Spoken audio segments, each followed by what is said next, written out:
Hello દોસ્તો, તો સ્વાગત છે તમારું અમારી ગુજરાતી કુકિંગ ચેનલમાં.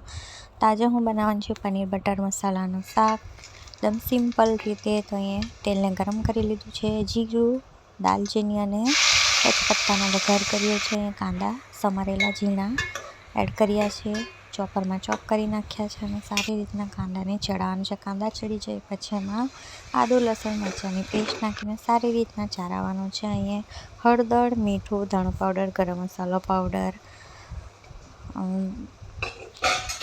મીઠો અને કિચન કિંગ મસાલો, મરચાં પાવડર બધું નાખીને સારી રીતના મિક્સ કરવાનું છે.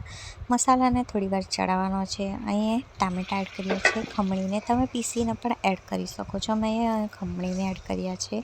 મિક્સરમાં પીસી લેશો તો હજુ ટેસ્ટ આવશે.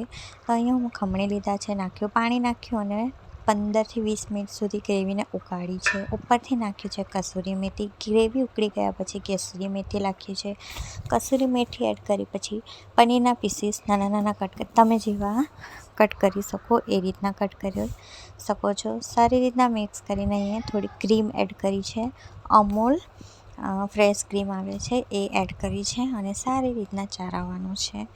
તો અહીંયા ઉપરથી લીલો ધાણો અને બટર નાખીને એડ કરી દેવાનું. તો જુઓ કેટલું સરસ પનીર બટર મસાલાનું શાક બની દીધું છે. બટર અહીંયા મેં ઉપરથી નાખ્યું છે, તો કસૂરી મેથી અને બધું નાખીને એડ કરી દીધું છે. કેવું લાગ્યું કોમેન્ટ